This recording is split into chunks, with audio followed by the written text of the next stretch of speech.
What is up, my friends on the internet? Back at it with another video, and back at it with a very scary bug. You guys are sitting on the Super Cub right now, and just look at that thing. What is that? Where are you going, bud? There's like a crazy little fuzzy. Is the camera? Oh, it's gone. It's trying to get away. I don't know what it is, but it's moving, and I hate it. I hate it a lot. Look at it. Look at it go. Oh my God, that's gross. But anyway, you guys are on the Super Cub. Today's video is not about this scary fuzzy bug that's sitting on the Super Cub. It is about the Trail 125, and I got a bunch of new parts for it, so I'm gonna install those, just keep this build moving. Today is all about the center of the bike. Oh, not really about the center of the bike. Today is partially about the center of the bike, but also about finishing up the front end of the bike. We got the windscreen in. That needs to go on because it has a really cool adventure bar that's gonna help me put some more devices on the bike. And then we got our center carrier that we're gonna load onto the bike, and then hopefully get our tools onto that center carrier, or at least figure out what I plan to store on that carrier. Yeah, should be fun. Let's get into it. Okay, so we've got the center carrier from Motoskill. That just came in. Pretty stoked on that. It should be a good spot to put some tools down. That way I can have the tools off the handlebar area and leave the rear luggage open for actual luggage, not have to bury it down with tools. So that's really cool. I might also just run that as like my media bag. I might put a bag there that's just full of batteries and cables and whatnot for all the different cameras and devices I'm going to have. That may also be what that does. I don't know yet, but I'm glad to have it. And then we've got the Zeta Adventure windscreen, because this bike is totally an adventure bike. Obviously, you need something from a company called Dirt Freak. Oh my God. Who even made this? Is it a Zeta windscreen? Is it a Dirt Freak winds? Why can't I say that? Is it a Zeta windscreen windshield? Is it a Dirt Freak windshield? Is it a whatever that says right there? Is it whatever that says right there? Yeah. I don't know, but it looks cool. It has that cool bar there that's gonna help me put my device on there. It won't be a cell phone. I think it'll be a designated GPS, but I'm excited. Let's get this thing installed.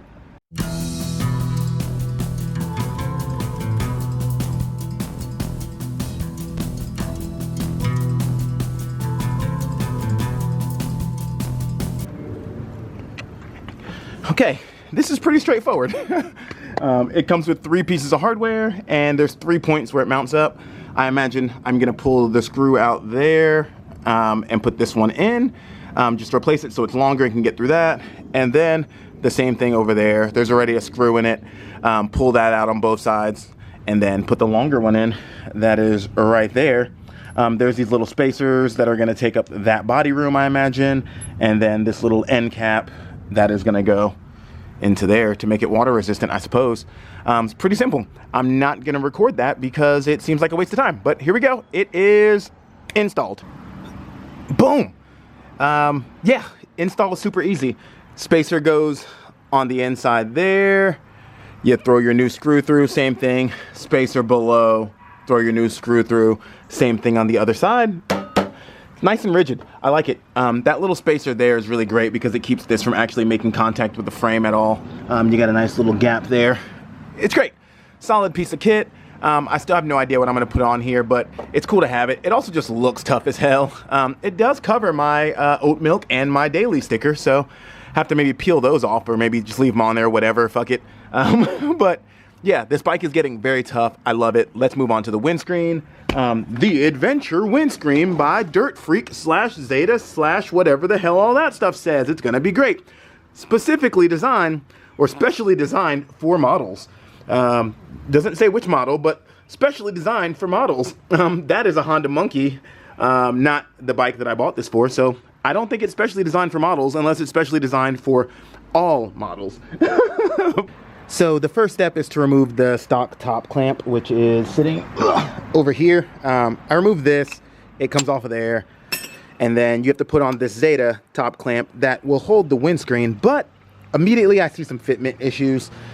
This doesn't really specify whether the brake line should be outside of it or inside of it.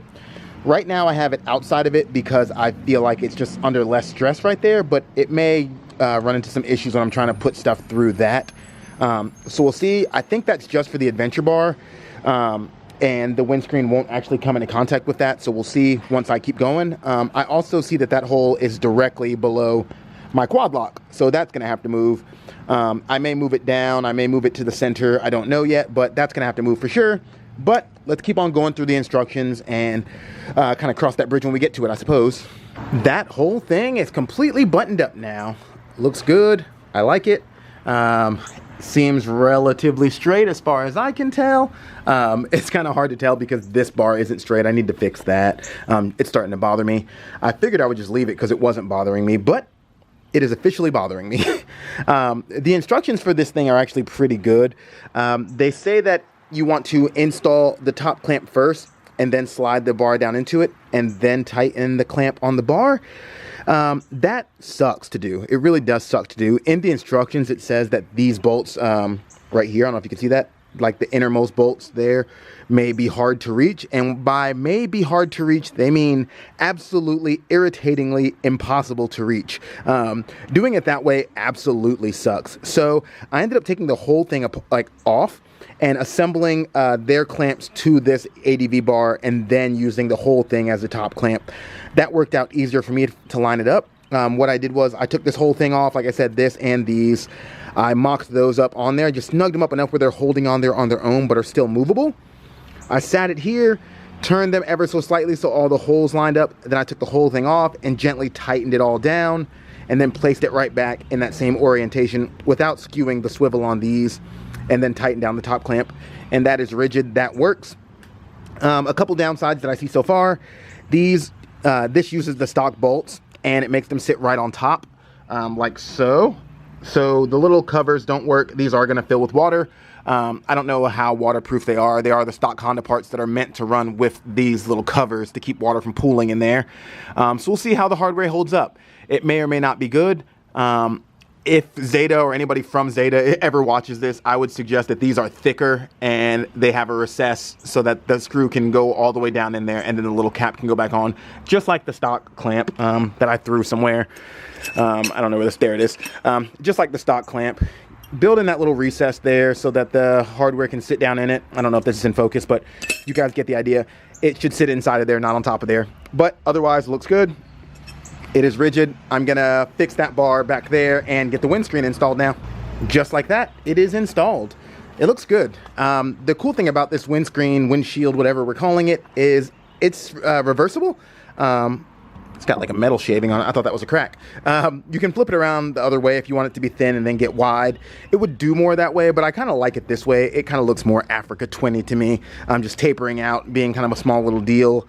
And I don't really need much wind protection. Honestly, it's just a place for me to put like national park stickers and just to get a little bit of the elements off my body, just in conjunction with the Bark Busters, but I'm not expecting some huge touring windscreen. The real big seller on it was the ADV bar because I did need some more places to mount stuff, and it's gonna work out great. I think I'll be able to put a GPS right there and still see my little gauges there, and my phone will be here. Nothing will be blocking each other. It's gonna be awesome. A great little cockpit. And I still have other mounting points for other stuff. Like if I wanted to throw my 360 cam arm off of here, I could. I could throw something down here if I really wanted to. Like they make a pretty cool little extra bar here. It basically clamps on here and then drops down and it creates a little extra bar here. So if you want to run like your sat nav there or whatever. But this setup overall just keeps everything open and clean. I'll be able to see every single little area without much issue. And this is just a nice little bonus. Yeah, I'm stoked on it. The only thing I have left to do is throw in these little plugs here. I did not put those in. Pop those guys in there. Boom. There's one for the other side too here somewhere. But yeah, I'll pop those in and then we'll go test ride it and see how it feels. I'm stoked on all these parts. Real quick, simple installs. Bike is moving along really well. I love it. Hopefully you guys are digging how it's looking. I'm sure you are because you guys have been giving me really good feedback on all the videos. But yeah, Africa Single lives. It is getting there. This thing looks so mean, so aggressive. I'm pumped. Let's go hit the road.